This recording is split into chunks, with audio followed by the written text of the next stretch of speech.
I still remember the exact sentence my daughter said that morning, the one that made the entire courtroom turn their heads toward me. "Your Honor, my father is no longer capable of managing the estate." She said it calmly, like she was ordering coffee, not trying to take everything I had spent 40 years building. The judge adjusted her glasses. Lawyers shuffled papers. Somewhere behind me, someone whispered my name like it already belonged in the past. I didn't raise my voice. I didn't slam my hand on the table. I just sat there and let the silence stretch across the room like a long shadow. My name is Robert Walker, 68 years old, born and raised in Ohio, the son of a machinist who believed a man should leave something better behind for his family. For most of my life, that's exactly what I tried to do. 32 years running a small construction company. Early mornings before the sun cleared the rooftops. Coffee that tasted like burnt metal and long drives in a dented pickup that rattled at 50 miles an hour. Brick by brick, contract by contract, I built something that finally turned into what lawyers now call the Walker Estate. A house on 5 quiet acres outside Columbus. A few commercial buildings. Enough savings that my family would never have to worry about bills the way my parents once did. To me, it was never about money. It was about security. About knowing my wife and my daughter would always have a place to land when life turned rough. My daughter Madison grew up in that house. I still remember teaching her to ride a bike down the gravel driveway, her small hands gripping the handlebars while the summer air smelled like cut grass and warm asphalt. She used to laugh every time the wheels wobbled, looking back over her shoulder to make sure I was still running behind her. Back then, I believed one simple thing, that everything I built would one day belong to her. But somewhere along the way, that belief changed shape. Madison grew older, smarter, more ambitious than I ever was. She went to business school in Chicago, started a consulting firm, and within a decade she was making more money in a year than my company had made in 5. Expensive suits. A downtown penthouse. The kind of life magazines like to photograph. I told people I was proud of her, and I meant it. What I didn't notice, or maybe refused to notice, was how different her world had become from mine. The first time she mentioned the estate in a serious tone was about 2 years ago, during Thanksgiving dinner. She asked questions that sounded casual but felt oddly precise. How the properties were structured. Who controlled the accounts? What would happen if something happened to me suddenly? At the time I laughed it off and poured more gravy on the turkey. Parents don't expect their children to study them like financial statements. Looking back now, that conversation was the first crack in the foundation. But I didn't see it then. What I saw was my daughter sitting across the table in a tailored blazer, smiling politely while she calculated something I couldn't yet understand. And that calculation is what eventually brought us to that courtroom, where my own daughter stood up, pointed at me, and told the judge that I was no longer capable of controlling my own life. The strange part is, that wasn't even the moment that changed everything. The real moment came a few minutes later, when the courtroom doors opened and a woman in a white coat quietly stepped inside. The sound of the courtroom door opening was soft, but in a room that quiet it felt like thunder rolling across a flat Ohio field. Every head turned at the same time. Even the judge paused with her pen hovering above the legal pad. I noticed Madison glance over her shoulder for a split second, the smallest crease forming between her eyebrows, like a calculation had suddenly gone wrong. The woman who stepped inside looked calm, professional, the kind of presence that belongs in hospitals and research labs rather than courtrooms. She wore a white medical coat over a navy blouse, and in her hand was a thin leather folder held carefully against her chest. The polished floor echoed lightly under her heels as she walked forward. My attorney, Samuel Price, stood up the moment he saw her. That alone told me something important.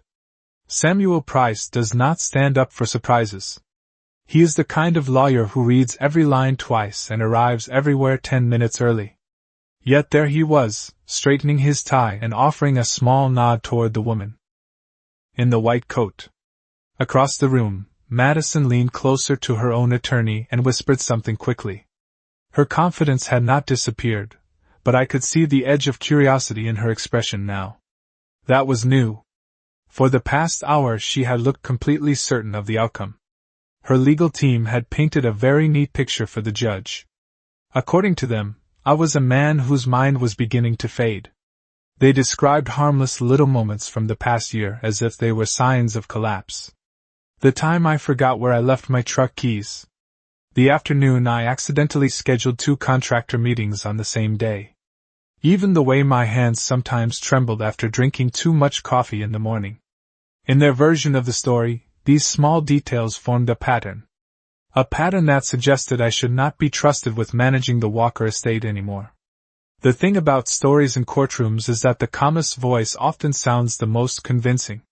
Madison had spoken clearly, respectfully, almost gently. She even used the phrase protecting my father more than once. If you did not know our history, you might have believed she was doing this out of concern rather than ambition. I sat there listening to it all without interrupting. Some people think silence means weakness. My father used to say the opposite. He believed silence was what a man used when he was still measuring the room. As the woman in the white coat approached the front of the courtroom, I noticed the faint smell of disinfectant drifting from the fabric of her coat, a detail that felt strangely out of place among the wooden benches and stacks of legal paperwork. She stopped beside Samuel Price and handed him the folder without a word. Samuel opened it slowly, his expression remaining perfectly neutral, the way seasoned attorneys learn to keep their thoughts hidden. Then he turned toward the judge and spoke in the same calm voice he used during contract negotiations. Your Honor, he said, the defense would like to introduce medical documentation regarding Mr. Robert Walker's mental and legal competency. At that moment Madison sat up straighter in her chair.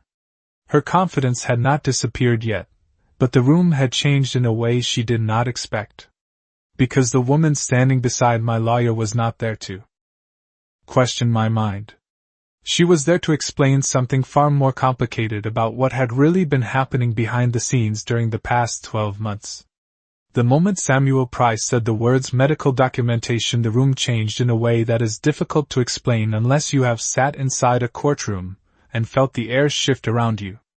Conversations that had been quietly buzzing a few seconds earlier suddenly faded into a silence so complete that I could hear the faint hum of the overhead lights. The judge leaned back slightly in her chair and extended her hand toward the folder. Samuel walked forward and placed it carefully on the bench in front of her. Across the aisle Madison watched every movement with a sharp focus that reminded me of the way she used to study chess boards when she was a teenager. She had always liked strategy games. Even as a child she preferred puzzles over toys, problems over comfort. That trait had helped her build a successful career, but it also meant she rarely believed she could lose control of a situation. I could see her mind working now, trying to understand why a doctor would suddenly appear in a property dispute. The judge opened the folder slowly, turning the first page with deliberate care. Her eyes scanned the document from top to bottom. Then she looked up toward the woman in the white coat. Please state your name and professional credentials for the record. The woman stepped forward calmly. My name is Dr. Claire Bennett. I am a licensed neurologist practicing at Riverside Medical Center here in Columbus. I specialize in cognitive health and legal competency evaluations. Her voice was steady, professional, the kind that carried easily through quiet rooms. She explained that during the past year she had conducted several detailed evaluations regarding my cognitive ability. Each examination followed strict medical guidelines used when courts need to determine whether a person can legally manage financial and personal affairs. While she spoke, Madison's attorney flipped through his own notes quickly, as if searching for something that should have been there but was not. That was the moment I realized they had not expected this. They had built their entire argument around the idea that my memory was slipping and that I had become too forgetful to oversee the estate responsibly. But what Dr. Bennett described was the exact opposite. According to her report, my cognitive performance ranked well above the average for someone my age. My memory tests, reasoning scores, and executive decision evaluations showed no evidence of decline. In fact, she explained that the reason these evaluations had been scheduled in the first place was because I had requested them myself nearly 11 months earlier. The judge paused at that line and looked directly at me. Mr. Walker, she said, are you telling the court you arranged these examinations on your own initiative? I nodded once. Yes, Your Honor. I wanted everything documented properly. Across the aisle, Madison's posture stiffened in a way only a parent would recognize. It was the same look she used to get when a math test included a question she had not anticipated. Her attorney whispered something to her quickly, but she did not respond. Her eyes remained fixed on Dr. Bennett, waiting for the explanation that had not yet arrived. Because the real reason I asked for those evaluations had nothing to do with protecting my health. It had everything to do with protecting the truth about something that had been happening quietly around my estate for almost a year. Dr. Claire Bennett finished explaining the results of the examinations, but the most important part of her testimony had not even begun yet. The judge leaned forward slightly, fingers resting on the edge of the bench, studying the report again, as if the details might rearrange themselves if she looked long enough. Across the room, Madison remained perfectly still, but I knew that look on her face. It was the same quiet concentration she used to show when she was trying to solve something complicated. The problem for her now was that the story she had built for the court had started to crack in ways she could not control. Dr. Bennett continued speaking in the same calm professional tone. She explained that competency evaluations like mine are rarely done only once. When courts or families anticipate potential legal disputes, physicians often conduct a series of assessments over time. According to her records, my evaluations had taken place 3 separate times over the past 11 months. Each examination produced the same conclusion. My memory remained sharp. My reasoning abilities were stable. My decision-making showed no signs of impairment. The judge nodded slowly while listening. Then she asked the question that finally moved the conversation into new territory. Dr. Bennett, what prompted Mr. Walker to request these evaluations in the first place? The doctor paused briefly before answering, choosing her words carefully the way medical professionals do when their statements may later appear in official transcripts. Mr. Walker informed me that he believed someone might attempt to challenge his legal capacity to manage his financial estate in the near future. For that reason, he requested documented evaluations so there would be no uncertainty about his mental condition. The moment those words reached the courtroom, something subtle shifted again. Madison's attorney straightened in his chair and adjusted his glasses, clearly realizing the implication of what had just been said. If I had arranged those examinations almost a year ago, then the idea that I was suddenly incapable of managing my affairs became much harder to defend. But Dr. Bennett was not finished. She turned one more page in the folder and continued. There is another detail the court should be aware of.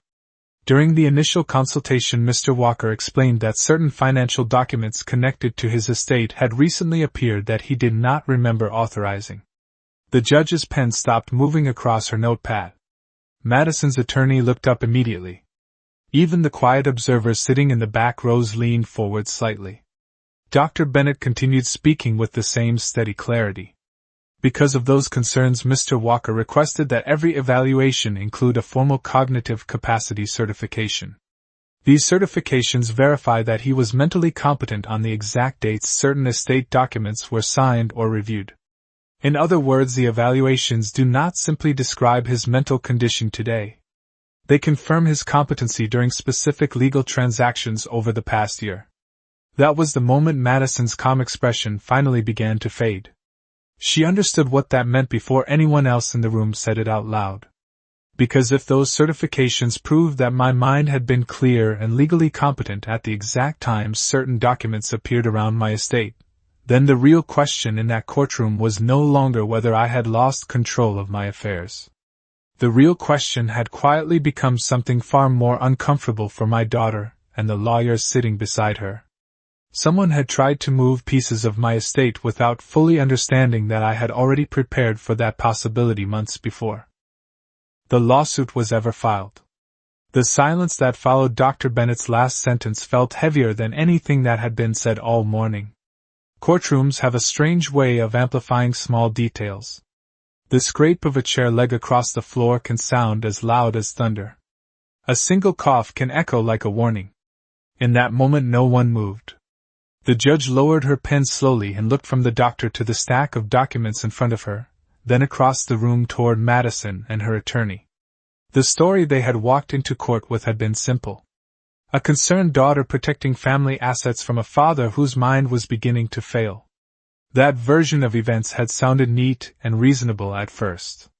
But neat stories do not survive long when facts begin to stack up beside them.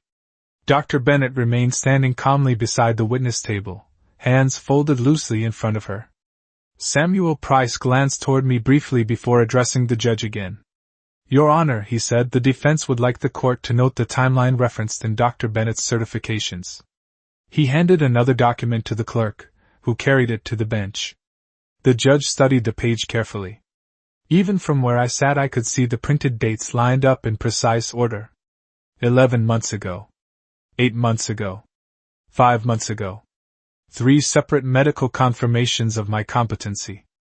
Each one signed and sealed weeks before certain estate documents had appeared requesting structural changes to property ownership. Across the aisle Madison shifted slightly in her chair, the first real movement she had made in several minutes. Her attorney leaned closer and began whispering quickly, but she barely nodded. Her eyes had locked onto the paper now resting in front of the judge. She understood what those dates meant. The timing mattered more than anything else. Because the paperwork she had used to justify this lawsuit suggested that I had been mentally unfit during those same months. If the medical evaluations proved otherwise, then the entire legal argument her team had built began to collapse. The judge lifted her eyes again. Mr. Price, she said slowly, are you suggesting that the competency certifications correspond directly with the estate documents referenced in this case? Samuel Price did not raise his voice. He never does. Yes, Your Honor. Mr. Walker requested medical verification. Before reviewing or responding to each of those documents, he wanted a clear legal record showing he was fully capable of understanding every decision connected to his estate. That statement landed like a stone dropped into still water. Ripples moved across the room immediately. Madison's attorney flipped through his binder again, faster now, searching for a page that was not there. I watched my daughter carefully. Parents learn to read expressions the way mechanics read engine sounds. The confidence she had carried into that courtroom had not disappeared yet, but the certainty behind it had begun to thin. She had expected a legal fight about property management. What she was facing now was something different. Because the moment Dr. Bennett finished describing those evaluations, the focus of the case quietly shifted. The question was no longer whether I had lost control of my estate. The question was how certain financial requests and legal documents had appeared in the first place if I had never approved them. And once that question entered the courtroom, the next one followed naturally behind it. If those documents did not come from me, then someone else had tried to move pieces of my estate without realizing that every step had already been carefully documented months before anyone filed a lawsuit. The courtroom remained quiet after Samuel Price finished speaking, but the silence now carried a different weight. Earlier that morning people had been watching an aging man defend his competence. Now they were watching something far more complicated unfold. The judge folded her hands together and looked across the room toward Madison and her attorney. Counselor, she said calmly, would you like to respond to the timeline presented by the defense? Madison's attorney stood slowly, adjusting the sleeve of his jacket before speaking. Your Honor, we acknowledge the medical evaluations that have been introduced, but our position remains that Mr. Walker's recent decision-making has raised serious concerns about how the estate is being managed. His voice was professional, but it lacked the confidence it carried earlier. The difference was subtle, yet unmistakable. The neat narrative they had prepared was beginning to unravel thread by thread. I watched Madison carefully while he spoke. She sat perfectly straight, hands resting on the table in front of her, her expression composed in the way successful executives learn to control their emotions in boardrooms. But a parent notices details others miss. Her fingers had stopped moving entirely. When Madison was younger, she always tapped the table lightly while thinking. The stillness now meant something else. It meant she was listening for information she had not anticipated. Samuel Price waited until her attorney finished before standing again. Your Honor, he said, the defense would like to clarify why Mr. Walker became concerned about these estate documents in the first place. He walked back to the evidence table and lifted another thin folder, this one sealed with a small red tab. The clerk carried it forward to the judge. Inside that folder were copies of 3 documents that had arrived at my office over the past year. Each one requested a structural change to the ownership of certain properties within the Walker estate. The proposals appeared legitimate on the surface. They were drafted using proper legal language. They referenced real properties and correct account numbers. But every one of them included a signature line that suggested I had already reviewed and agreed to the changes. The judge looked up from the papers again. Mr. Walker, she asked, did you authorize these documents? I shook my head once. No, Your Honor. I did not. The room grew even quieter.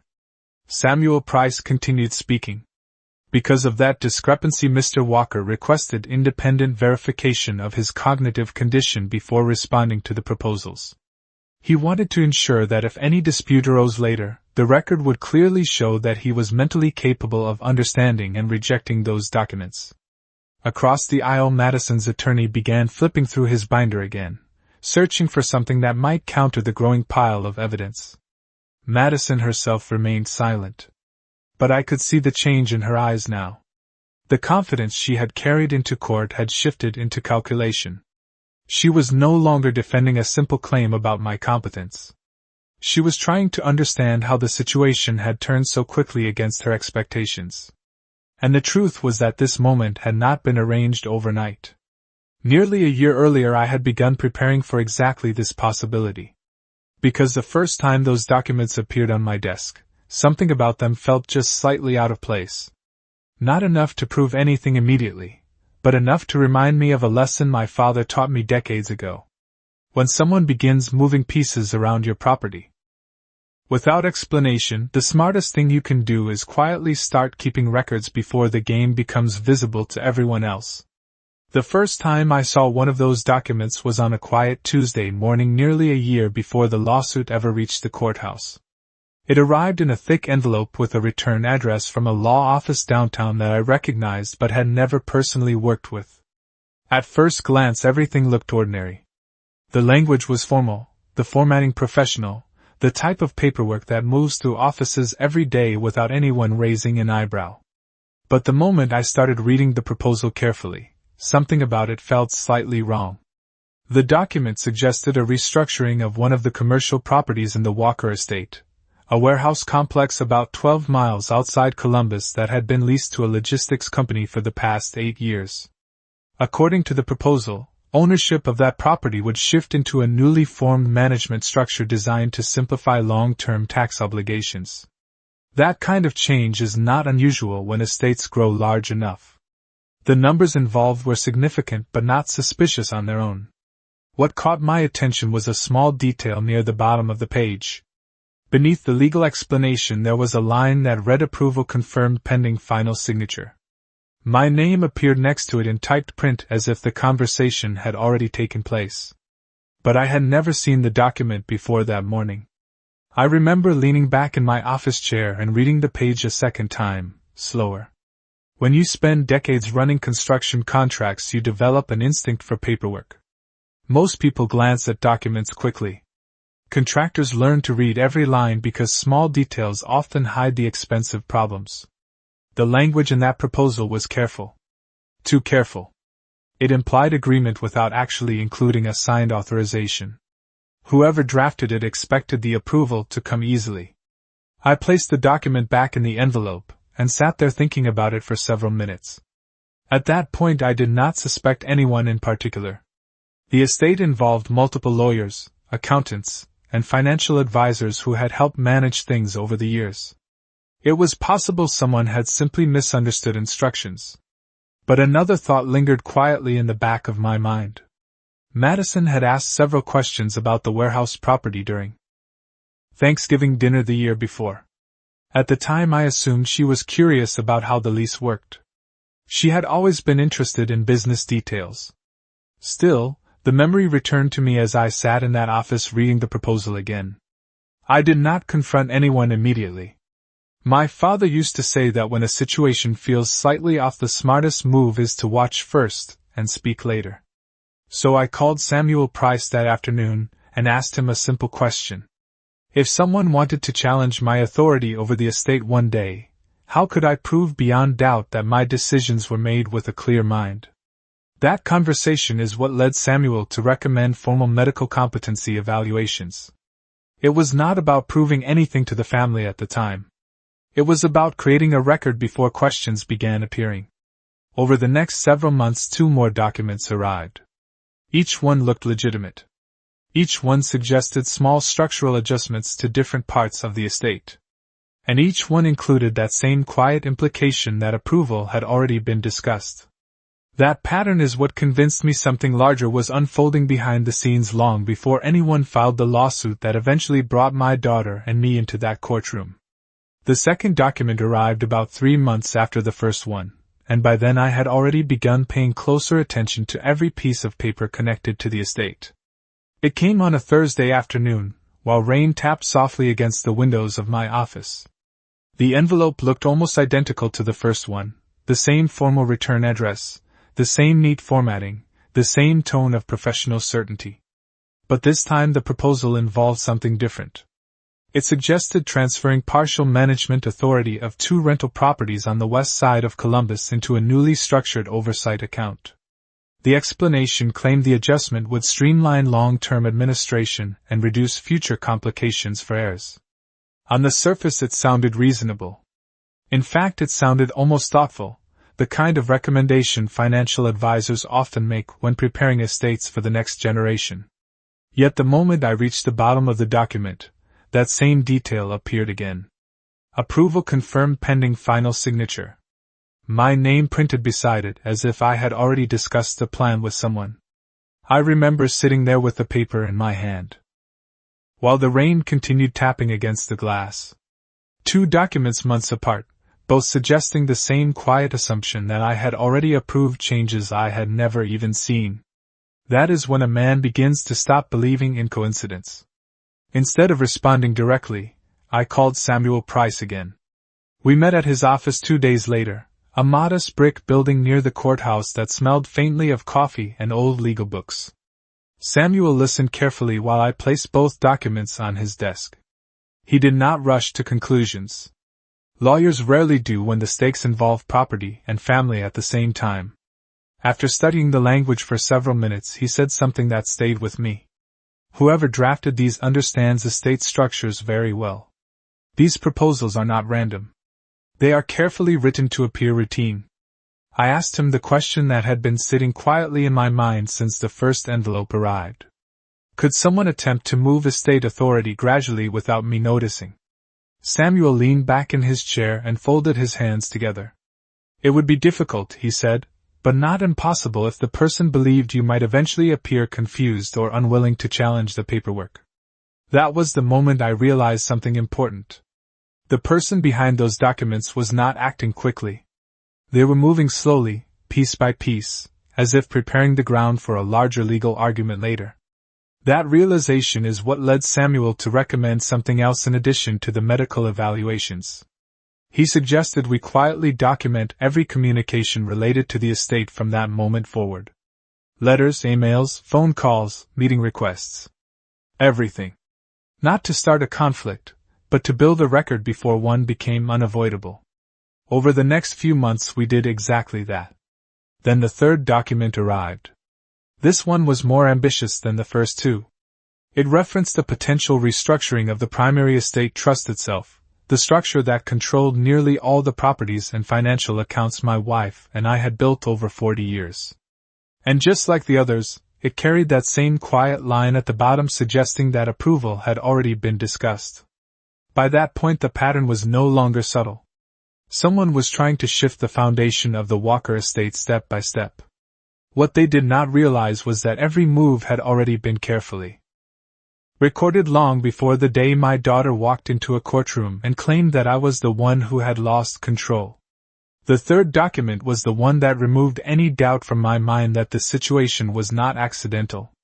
It arrived late on a Monday afternoon, nearly 5 months after the first envelope had appeared on my desk. By then Samuel Price and I had already built a quiet system for tracking everything connected to the estate. Every letter was scanned. Every call was logged. Every unusual request was documented with the same careful precision contractors use when inspecting a building foundation. Because once you suspect something is shifting beneath your property, the smartest thing you can do is start measuring the ground before the cracks become visible to everyone else. This third proposal was different from the earlier two in one important way. Instead of focusing on individual properties, it suggested modifying the structure of the Walker family trust itself. That trust controlled nearly everything my wife and I had built over the past 4 decades.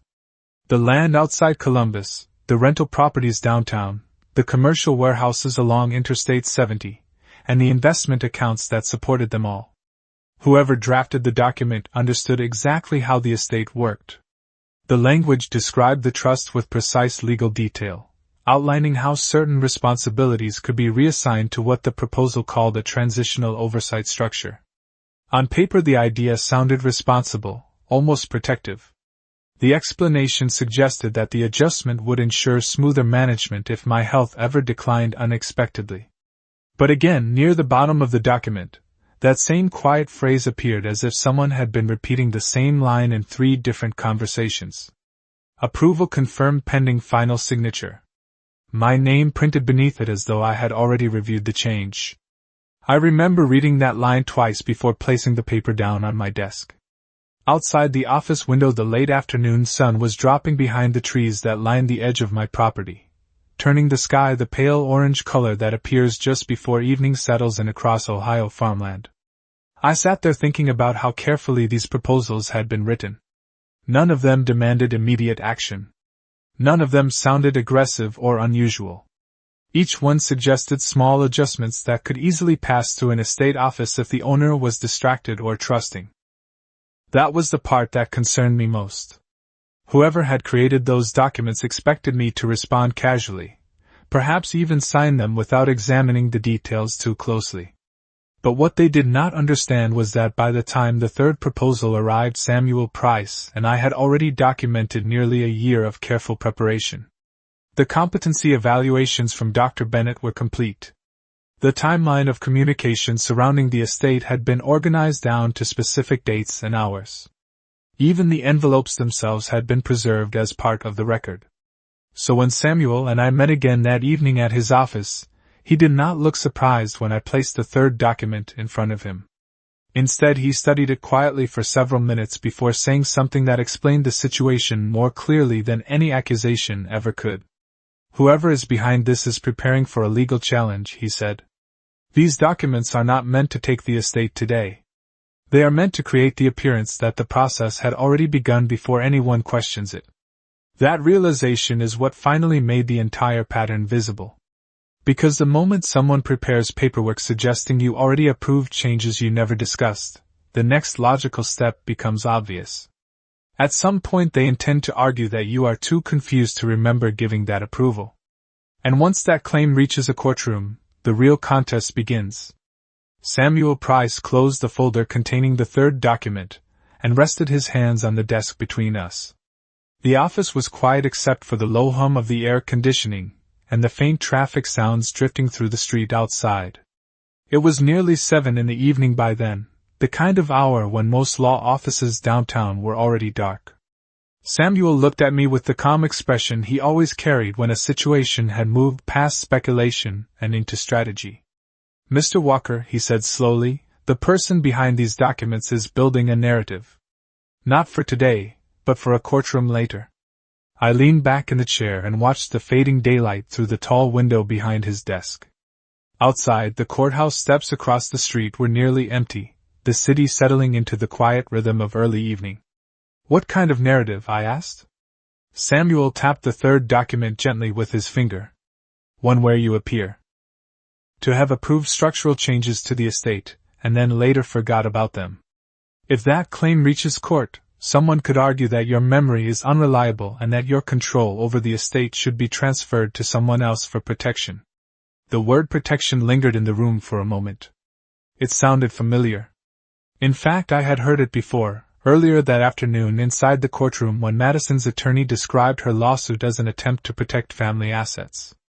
The strange thing about certain words is how easily they travel from private conversations into public arguments when the right story is being prepared.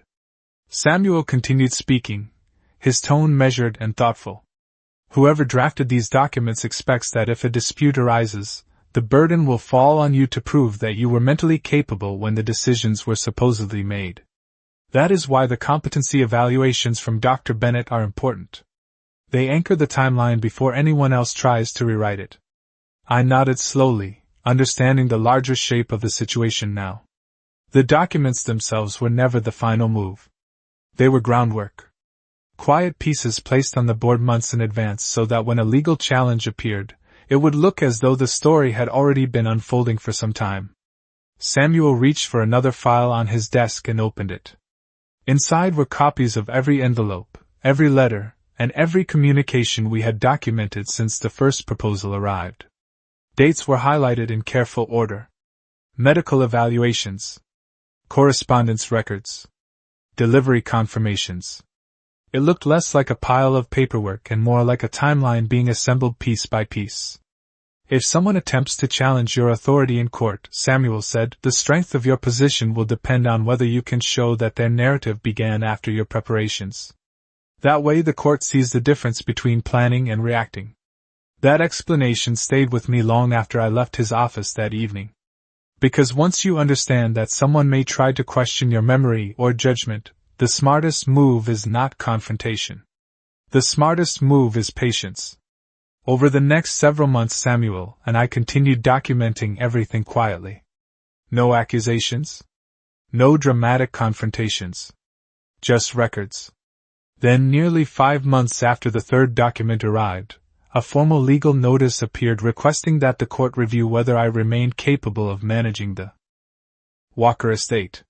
When I read the name listed as the petitioner, the pattern we had been documenting for almost a year finally revealed its last missing piece. The request had not come from a distant lawyer or financial advisor. It had come from my daughter Madison herself. The morning I received the court notice was strangely quiet. No storm clouds, no dramatic phone call, just a single certified envelope resting in my mailbox like any other piece of mail. The sun had barely cleared the trees along the gravel driveway outside my house when I walked out to retrieve it.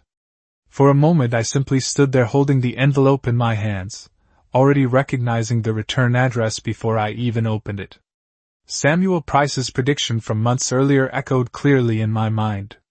Someone was preparing a narrative. Now that narrative had finally arrived. Inside the envelope was a formal petition requesting that the court review whether I remained mentally capable of managing the Walker estate. The language was polite and carefully structured. It described the request as a responsible legal step designed to ensure that family assets remained secure in the future. The petition did not accuse me of wrongdoing or irresponsibility. Instead, it suggested something more subtle.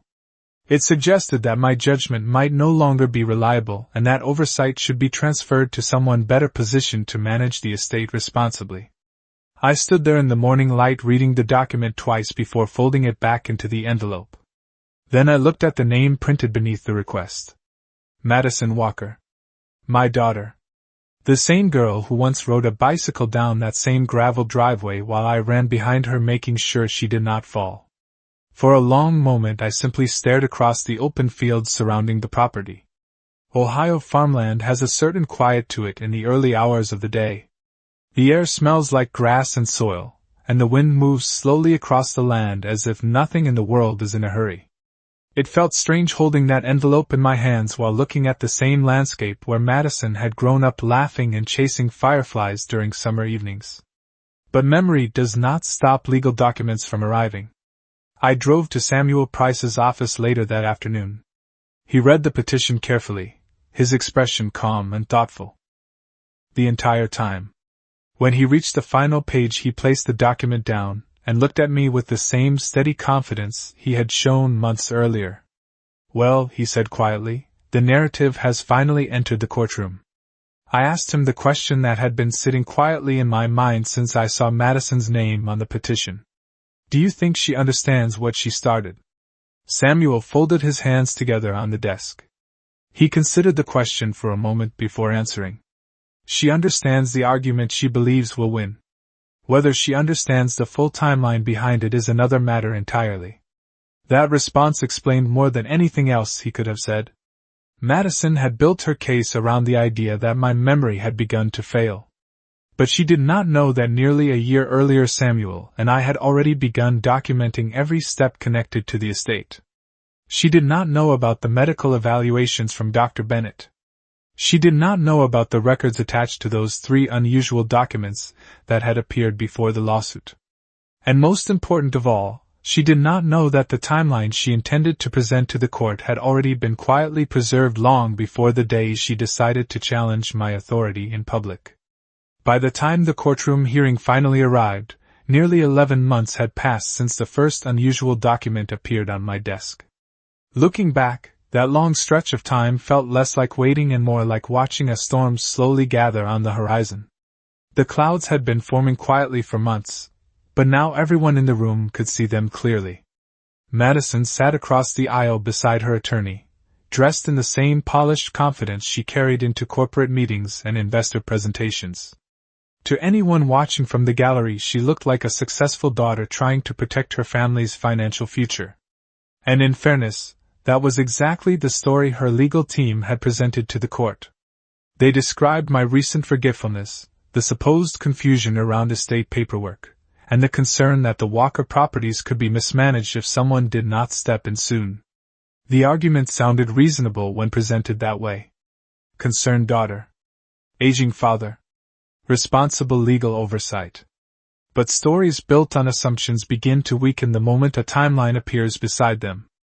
Samuel Price rose from his chair and began placing documents before the judge one by one. Medical certifications from Dr. Claire Bennett confirming my cognitive competency over the past year. Copies of the 3 estate proposals that had arrived months before the lawsuit was filed. Delivery confirmations showing exactly when those documents had reached my office. And finally the record of communications Samuel and I had quietly preserved since the first envelope appeared. The judge reviewed each page slowly, occasionally asking a question to clarify a date or signature. With every answer the structure of Madison's argument became harder to maintain. Because the timeline showed something very simple. Long before the court petition ever existed, I had already begun documenting concerns about those unexplained estate proposals. Long before anyone questioned my memory, I had arranged medical evaluations verifying that my judgment remained clear. And long before Madison filed her request for legal oversight, Samuel Price had assembled a record showing that someone had been preparing estate changes without my authorization. Across the aisle Madison's attorney grew noticeably quieter as the judge continued examining the documents. The confidence that had filled the room earlier that morning had begun to drain away like water from a cracked foundation. At one point the judge adjusted her glasses and looked directly toward Madison.